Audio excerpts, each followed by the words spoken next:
not only for research, but also for patient care. So we wanted to have studies that we can import available in tranSMART and cBioportal, so that students can first do some research, pseudo-research in tranSMART and then continue on in cBioportal. So we need two different data, and we wanted to have two different studies, one for the training and one for the final exercise, so that there is a kind of transfer between them. So we had to search for studies that we can use at the video tutorial, and the second one for the ensuing exercise. The studies had to be open access and available so that we can import them to tranSMART and cBioportal. They had to have a special size for at least 250 patients so that we can make subgroups and even then apply some statistical tests. And of course, we need some data, not only clinical data, but also mutation data and mRNA data. And we found two studies which were published in Nature that were available in tranSMART and cBioportal, a colorectal study and a lung cancer study. And after we found the study, we made screen videos. The screen videos should not be longer than 6 minutes per chapter. We wanted to try to get as much immersion as possible so that students can identify with through all 6 videos and stay motivated and concentrated when they have a look at the videos and doing the exercise afterwards. And we wanted to create a scenario in which the student is a protagonist who tried to evaluate, to try to do research for his PhD thesis and doing this analysis using tranSMART and cBioportal tools. And the texts and sentences were kept on a comprehensive level, expecting that the viewer has no prior knowledge concerning statistics. So then the video were created. It was not only the first script was written and reviewed, and in the second step the videos were created. It was mainly screen videos, but also with some kind of animation. So at the end we had 6 nice videos, 4 for tranSMART, covering different chapters concerning cohort identification, simply statistical analysis, survival workflow, and numerical data, and in cBioportal with the cohort overview and some advanced tools. And within the videos, there were some quizzes. So if the students have a look at the video stops, and then there's a small question, and only if they answer it correctly, then the video continues. Otherwise, they are thrown back and have to review the video and then solve the quizzes. Not all students like this.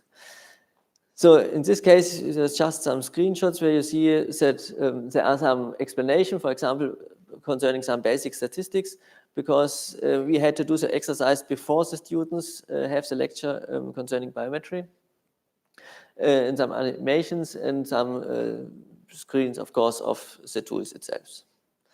So at the very beginning is the introduction. What is the translational research platform? How it can be used? What is the advantage? What are the use cases? And then, of course, tools tranSMART and cBioportal are introduced and shown which area has which meaning. And then comes, for example, some very easy quizzes which are easy to answer if the video were viewed before. So after the students got this video to see, they had to do some tasks, solve with the other study, so that there is a transfer of knowledge. And there were tasks concerning just the overview, for example, of tranSMART with the descriptive statistics. Also have to perform simple t-tests, survival analysis, and also answer some free text. And for the cBioportal, questions were more related to molecular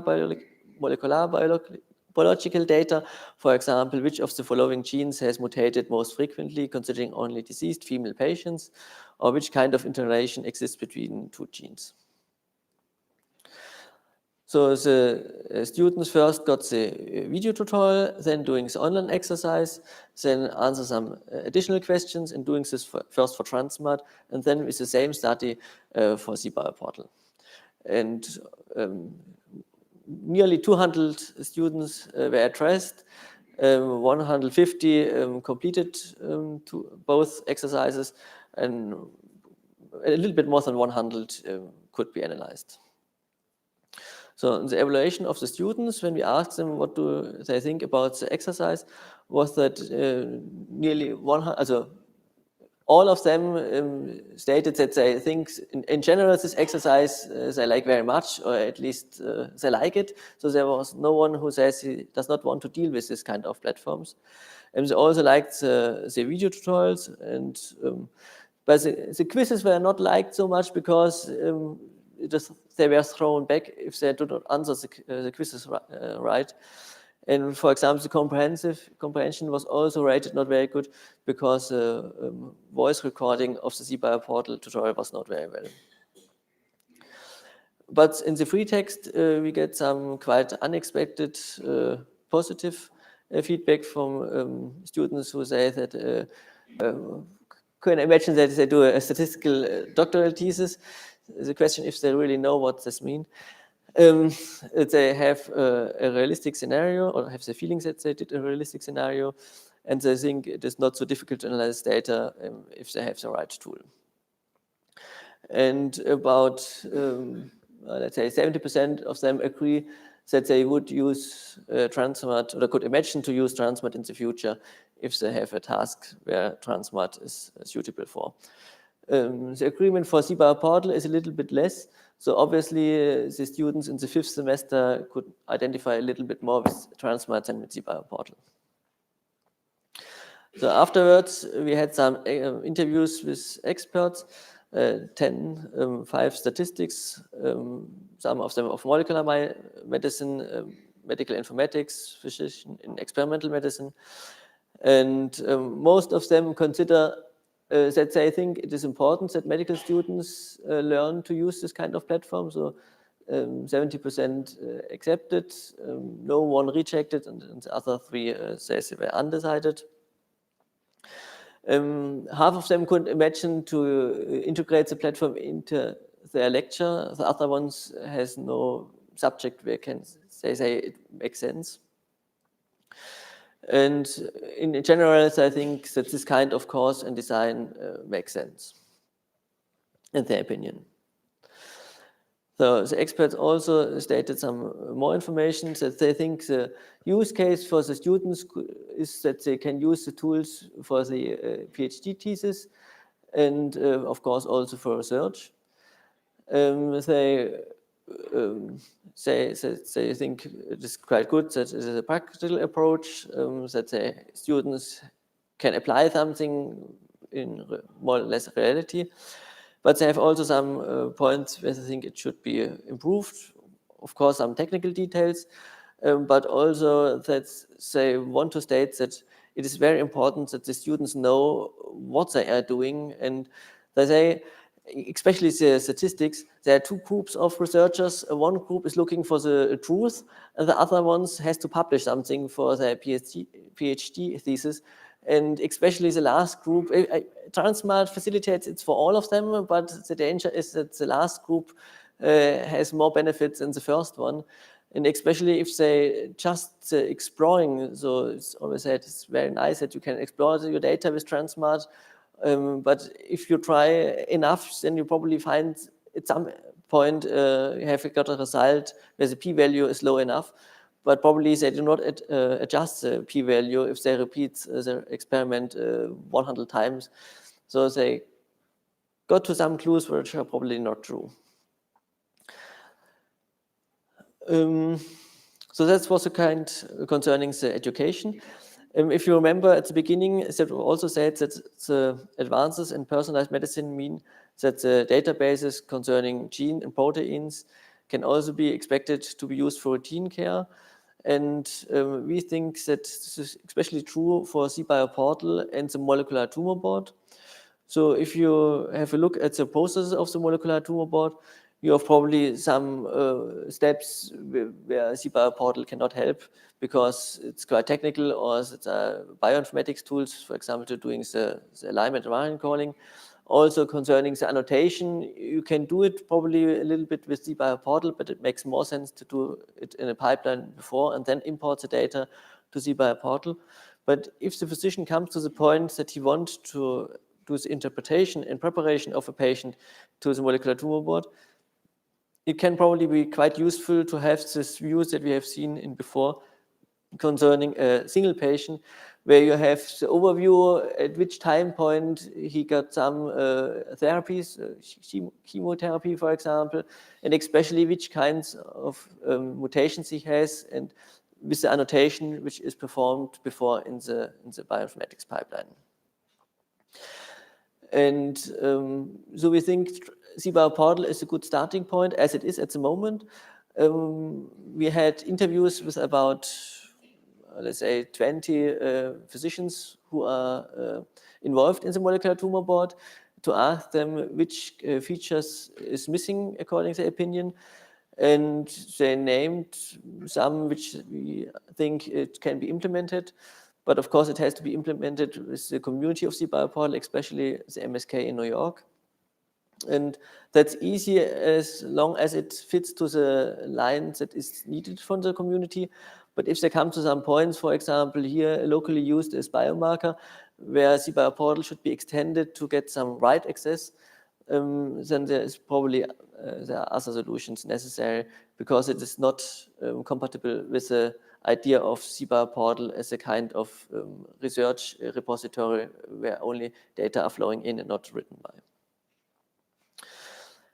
The discussion and outlook, in our opinion, the translational research platforms like tranSMART and cBioPortal can be used for medical students to impart skills which are required by the curriculum. Depending, of course, of the previous knowledge which the students have, the tranSMART course has to be adapted concerning the statistical knowledge, and the cBioPortal course has to be adapted concerning the molecular biology aspects. At the moment, the course, as we have designed it, it requires no statistical pre-knowledge, but for the next winter term, we will change this and ask more challenging questions concerning statistics, because we have changed the order of the lecture. So now first the lecture of biometry is coming, and then the one with our tranSMART exercise.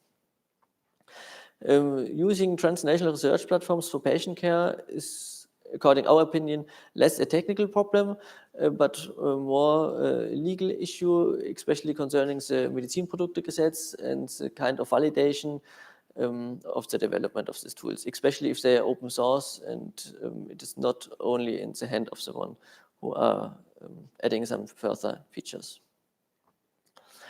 As part of the medical initiative in Germany, which is running since last year and until the end of 2021, the Miracom consortium with 10 university hospitals is using the advantages of tranSMART and cBioPortal for two parts. One is the strengthening medical informatics, so the education, where we are using cBioPortal for doctors to be and data science to be. And the second one, we use tranSMART and cBioPortal as research repository of the data integration centers, so to support this research. We rolled out tranSMART and cBioPortal at all 10 partner sites, and the materials that we have produced, so the videos and exercises, are public available at this homepage. Yeah, so I want to thank the whole team and open for questions. Okay, thank you very much. Do we have questions? Yeah, Andrea?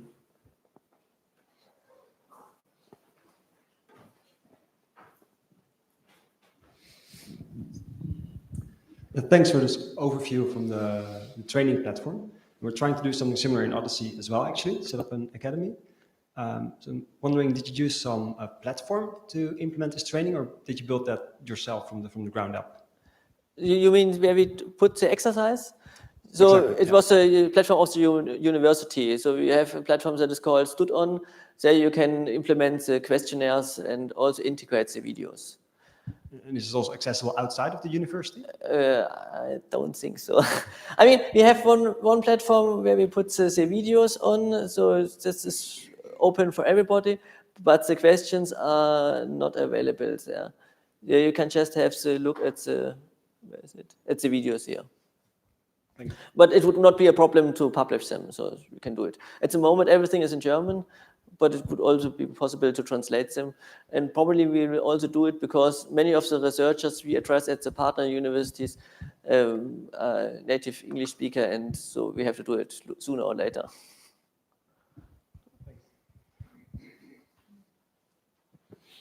Okay. Maybe one quick additional question.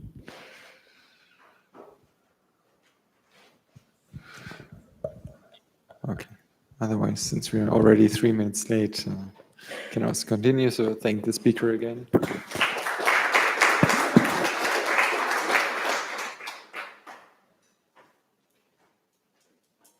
And I can already introduce the next speaker. So as you already heard, he's heavily involved in Odyssey and is a developer at the Hive, and will tell us a little bit about his work in that area. Okay. Thank you.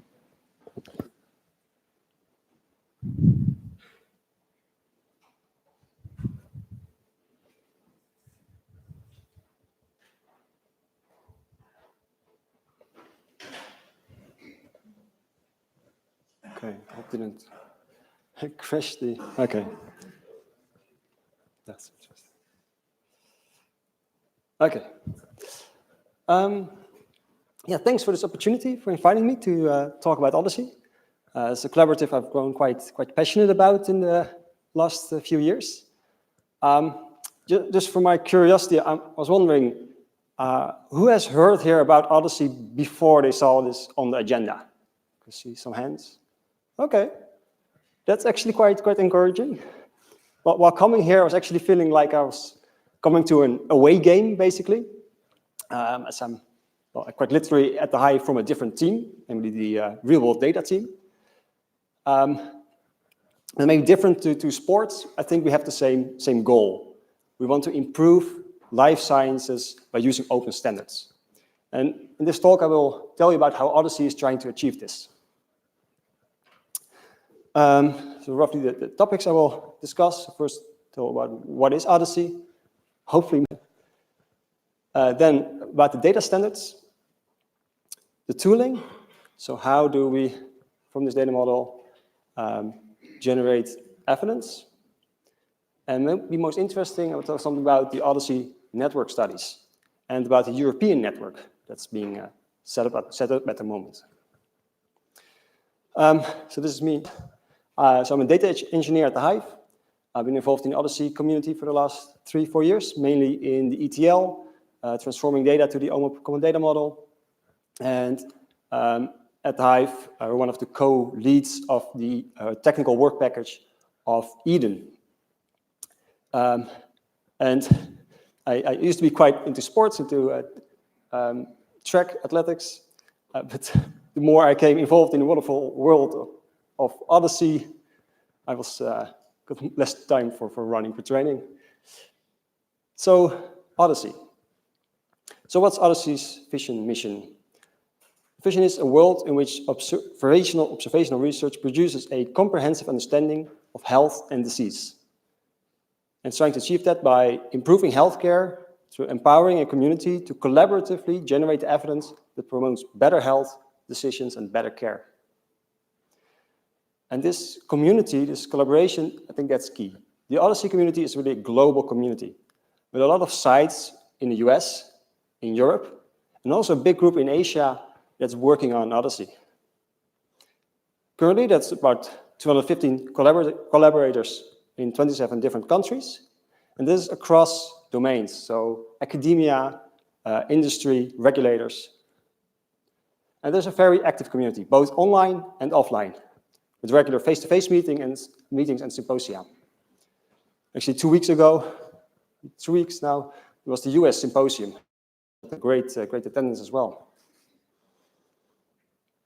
So what's the challenge of real-world data? So Odyssey is, as the name says, it's observational research, getting data from routinely collected healthcare information.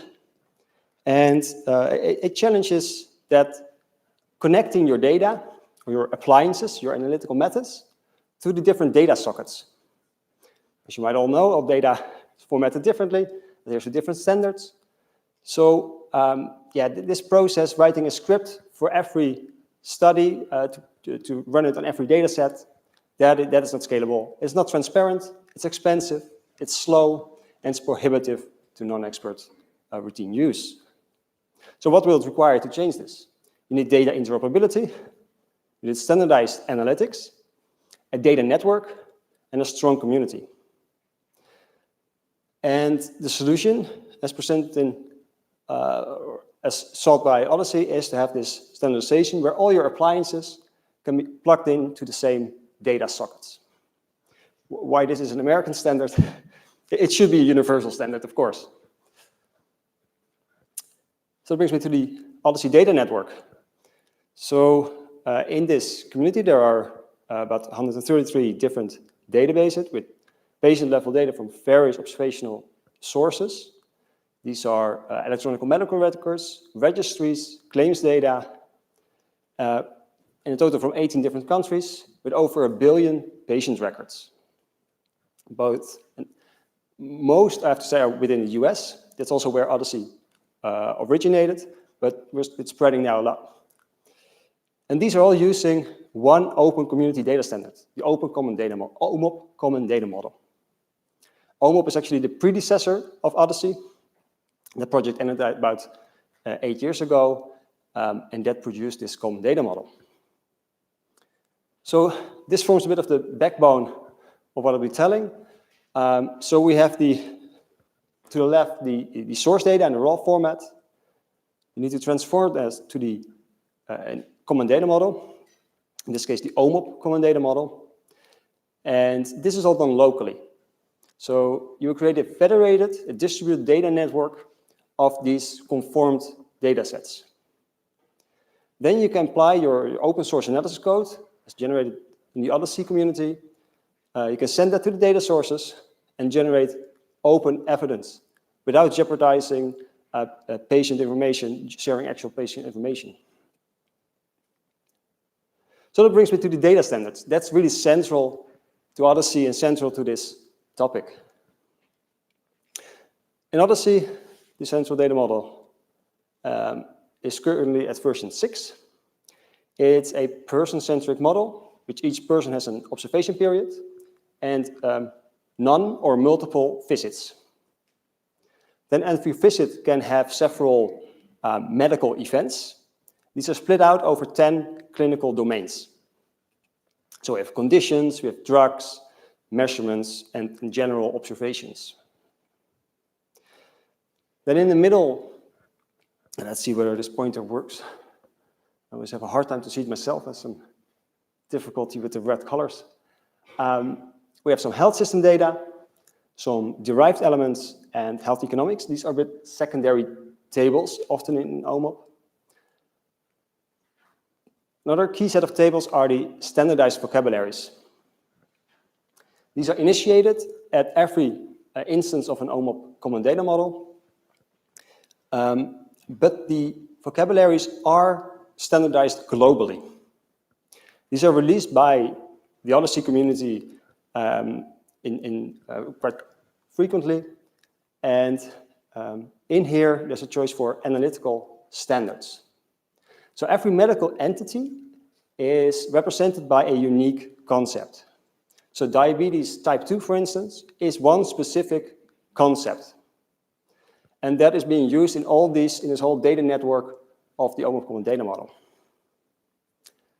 There are more than 100 source vocabularies in this OMOP vocabulary.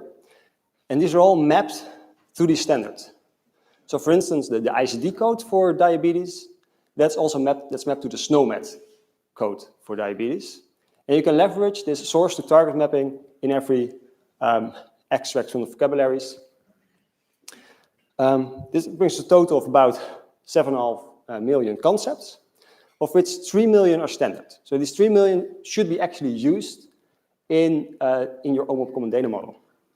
And there are also some classification concepts that create a hierarchy. For instance, MEDRA is being used to create this hierarchy of diagnoses. And they can be used for analysis. And that creates this comprehensive hierarchy.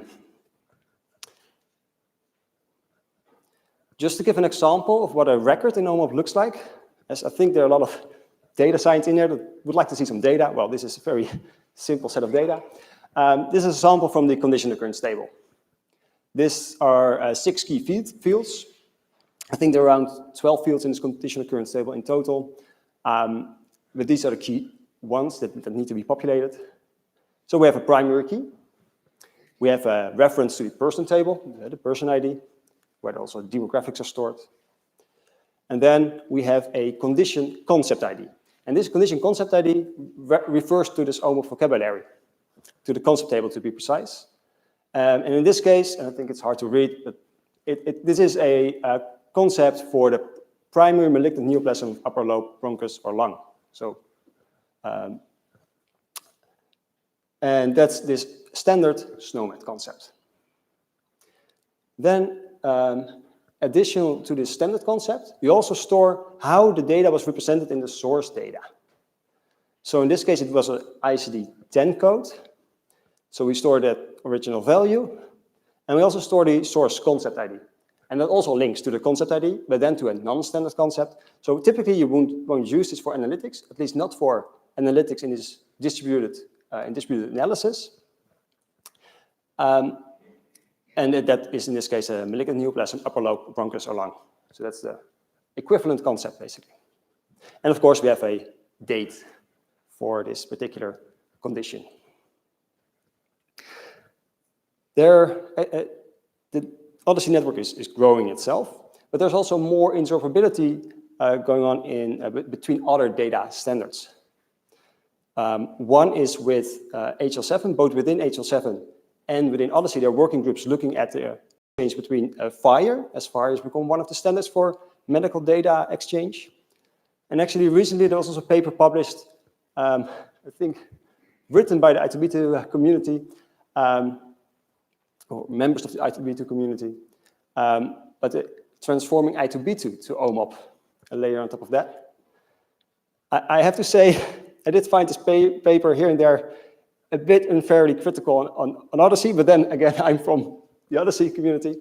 But it was very interesting to read actually, as it not only improved my understanding of i2b2, but also of Odyssey and the OMOP common data model. Then it brings me to the Odyssey tooling. So we have this journey to real-world evidence. The data model is not the endpoint. We want to have evidence. And this is often a multi-step process. The OMOP common data model splits this up into 2 steps, basically. You first go from your source data to the common data model, and then create evidence from there by these standardized analytics. OMOP supports, or Odyssey supports, both sides of this process. There's several tools developed for that. We've got a suite of ETL tooling and a tooling for analysis built on top of the OMOP common data model. And this produces evidence, reliable evidence I'm talking about. And what do I mean with this? This should be repeatable. You should be able to repeat your own research. That's sometimes more difficult than it looks like. It should be replicable. Someone else should be able to reproduce your research. It should be reproducible. Just if you do it on similar data, that it will produce a similar results. It should be generalizable, robust, and also calibrated. Is this really a true effect I'm seeing in the data? So, ETL tooling. I've put this all into one slide.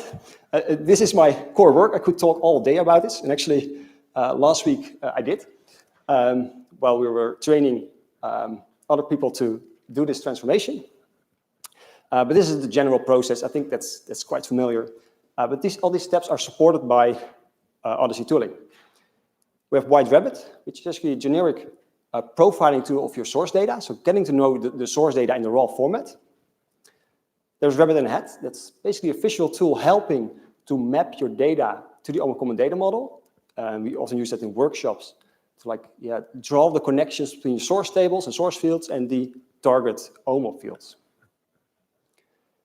There's a tool called Usagi that's helping you to mapping source terminology to the OMOP common data model.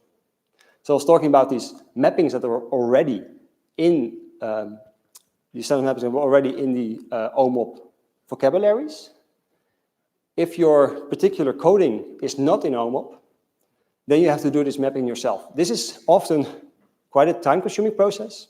Usagi helps with that. It does this automated string-based matching to map the terms to the standard concepts. So that helps you to implement ETL. And then there is also tooling to help you to test your implementation. Achilles will both make a data characterization and also a data quality assessment. And again, Rabbit in a Hat will help you to make ETL unit tests. So you can test, given this input data, is the output correct? And we're actually also actively developing this tooling at the Hive. And these are all open source, actually, and can be found in the Odyssey repos as well. So then we have our data in the OMOP common data model, and then we want to do standardized analytics. Again, this can be a topic for a whole week of tutorials. I won't go into the details. There is a really nice tutorial on YouTube, actually, that goes over all the parts of Atlas. It's very accessible, but it's a web-based tool with quite a lot of functionalities, and I'll just give a brief sneak preview of what kind of functionalities there are. This is actually output from Achilles, as shown before, the characterization of your source data. We have, and it's called data sources in Atlas, in this analytical tooling. We've got simple demographics, but also more complicated characterizations, like a complete overview of all the conditions found in your data set. And that can really help to give an idea of what your data contains, what the source data contains, also to others who want to do research on your data, basically. Then you can also zoom into a particular patient and look at their profiles. So there's a timeline of all the conditions, drug exposures of a particular patient. Then when we go to analytics, and I think this is quite similar to what, for instance, Glowing Bear or tranSMART tooling can do, where you can create a cohort based on these concepts. In this case, we'll get a cohort of people with essential hypertension with certain inclusion criteria. And you can run it on your data, get how many patients match these criteria, and some divisions on how the inclusion criteria work out. Then with these cohorts, you can create estimation studies or prediction studies. These are the two main supported by the Atlas platform. And in general, it works, this study will look like this. A network study works like this. You create your study R package in Atlas. So Atlas will generate your study code, basically, for you. You can send it out to all the data sites. You put a call up on the Odyssey website, like, I want to run this study. This is my protocol. This is my study code. Please execute it. After running locally at the data site, they will send you the results back. And this actually will be returned as an R-Shiny application. So you collect all this information in R-Shiny. And if you run that, that looks like this. So in this case, there are multiple data sources which have run this data and with several methods, actually. And you can have all the statistical output, in this case, a Kaplan-Meier curve, where the difference is quite clear between the treated and comparator group, without going into the study details here. So besides developing tooling, Odyssey is also very geared towards advocating best practices in observational research. Observational research is hard, as we don't have a controlled environment. And for instance, this paper is pleading not to use the case control design, but use either the self-controlled design or a cohort design. And besides that, the tools are built into Atlas to calibrate your study with positive, they say that, with negative values and positive values, so you can really know whether the result you're getting is true. Then some results from the Odyssey network. So what has already been done? And we're looking at some of characterization and a comparative study, and what we're doing in Eden as well. So this is a hallmark paper basically in Odyssey, I think published about 2-3 years ago, doing a clinical characterization of several diseases and looking at their treatment pathways. So what you're seeing here, let's focus here on this type 2 diabetes box. Over the inner ring is the first medication someone is prescribed, and every ring after that is the second, third, etc. medication someone is prescribed. In diabetes, this is often the first medication is metformin. And you can see quite some differences actually between databases. So the upper figure is from American US claims database, commercial claims in this case. We've got a UK data set. These are quite similar. But then the Japanese data set, you see that the treatment pathway is quite different, yeah. Because just a quarter is prescribed metformin as the first treatment option. And a similar study was done for hypertension and depression. And this really shows the power of Odyssey, that you can use this distributed network to run your study on several sites. This was actually run on 11 different sites in total. Then, to illustrate the speed at which the Odyssey network can produce studies, I've taken this Oxford Studyathon as an example, where they went from a question to publication in 5 days.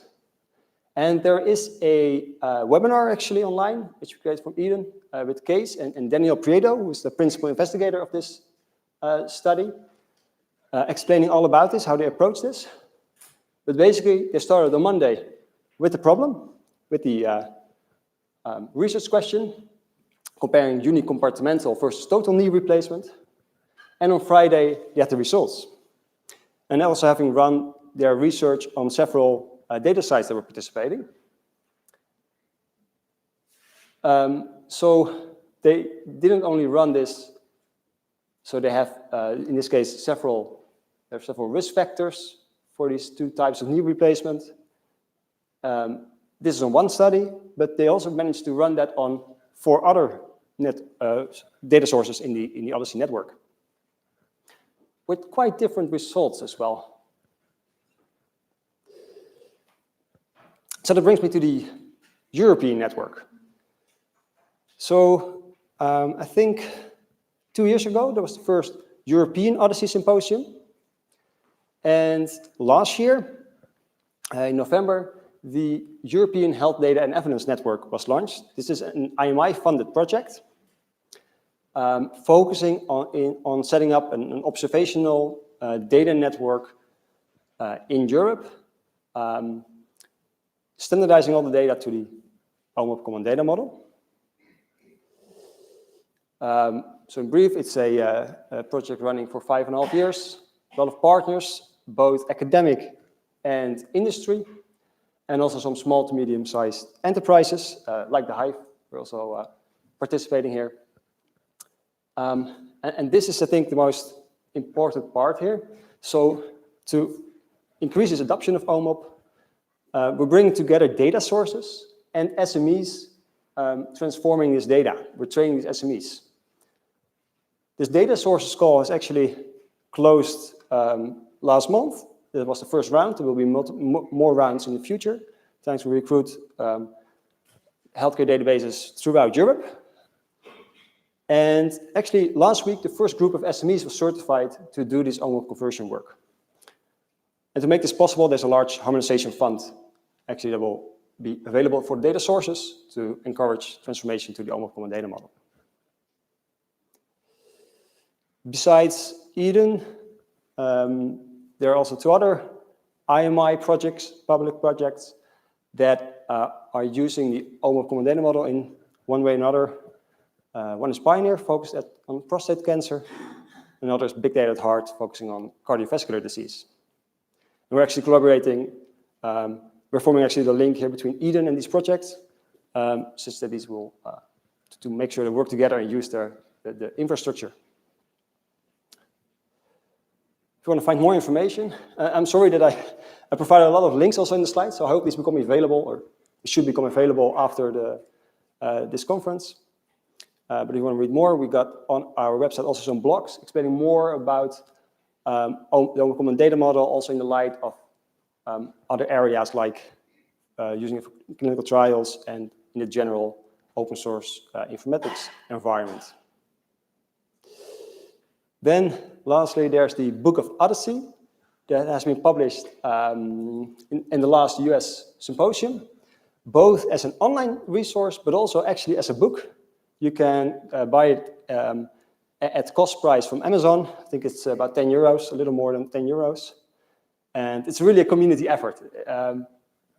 Case, our founder, has written one chapter, and every Odyssey community member basically, no, not every, but every lead basically has written a part of this book. So it's really a community work as well. It's all open source on book.odyssey.org. Then I really want to acknowledge well, the Odyssey community, but in particular Peter Rijnbeek, who is the Associate Professor of Health Data Science at the Erasmus Medical Center and the lead of Eden. I've copied a lot of slides from him. Same to Patrick Ryan, who is a VP at Jensen and the Odyssey US lead. So thanks for your attention as well.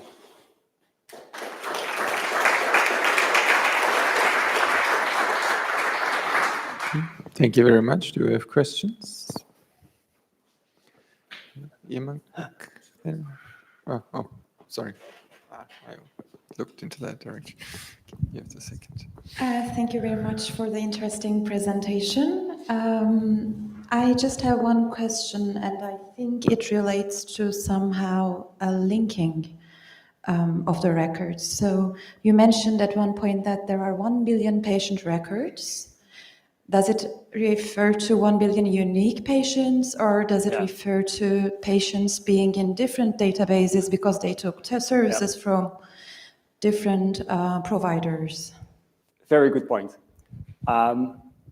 So indeed, I have to admit that within the Odyssey community, often this 1 billion figure is mentioned, but also always with the caveat like there could be duplicates in there, especially in US claims data. There can be a lot of people that are multiple data sets, and you don't know whether these are the same patients. You're not allowed to know even. So indeed, this is like, let's take it as an upper bound. Yeah, so good question, thanks. So I was just wondering, so a very nice presentation. And I noticed you had on the last slide, or the penultimate slide, that you're working on clinical trials. One of the things that tranSMART, I think, really did well was it supports the data elements of a clinical trial, right? So people can use them in queries and so forth, because they're often not standardized data elements. Yeah. So how does Odyssey, because it doesn't support non-standard data elements, so how does it work with that? That's indeed a big challenge. So terminology is one. There's actually a lot of work going on also in different working groups to support that. One thing that's crucial here is, we're running into a lot, is the visit type. So you see that Odyssey is really geared towards observational data because you have basically two types of visits, inpatient or outpatient. That doesn't work for clinical trials, because you need round one, visit one, etc. And whether it was day 2 or day 40, that's kind of data. That's currently not supported by the Odyssey common data model.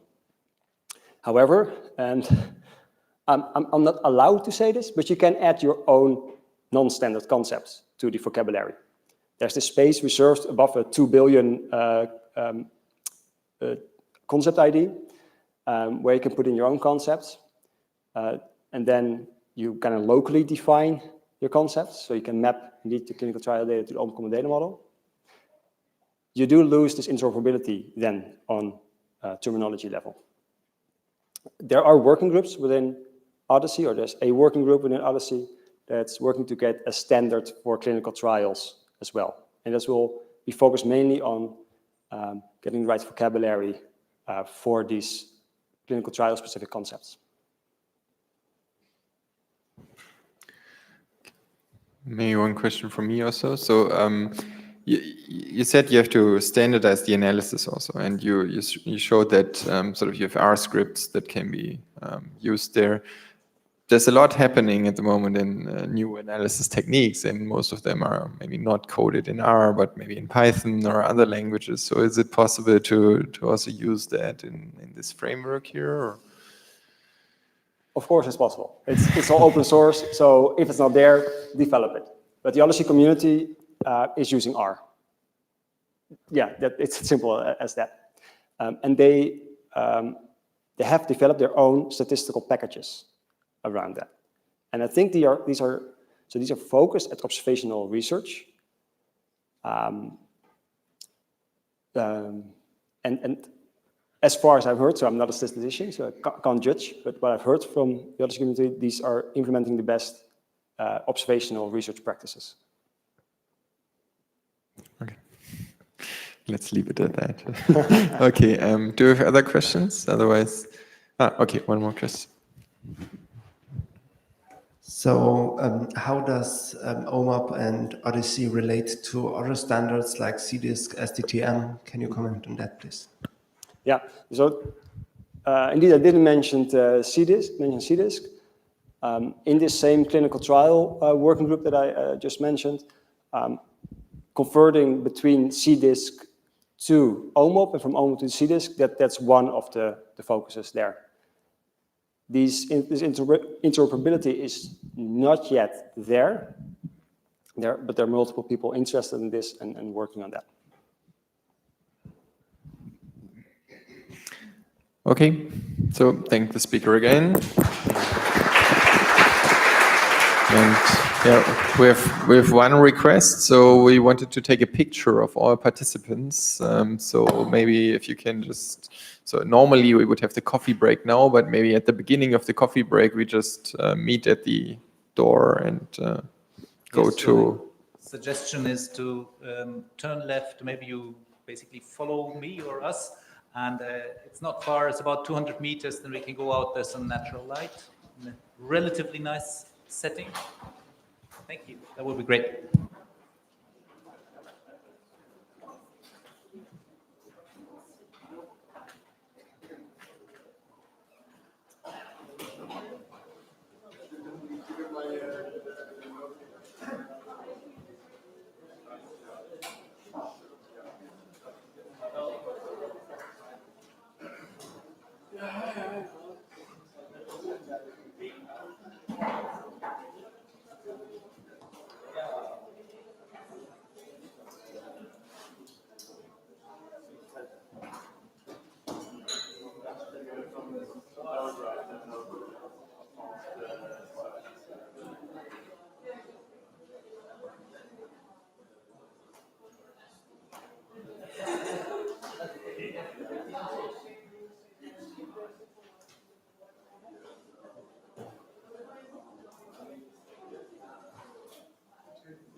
already. Okay. Thank you.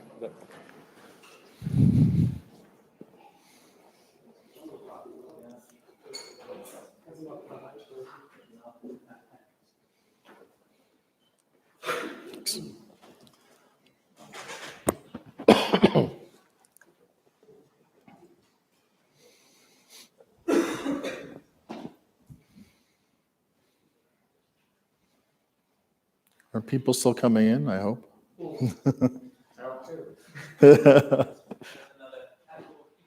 Is there a happy hour going on downstairs?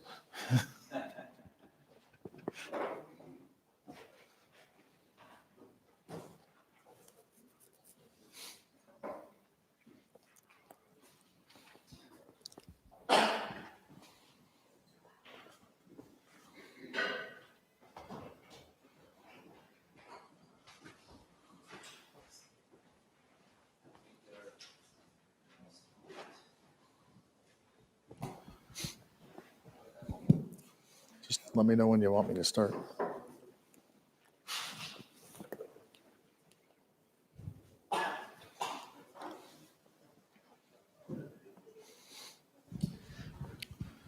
So welcome back to the afternoon session.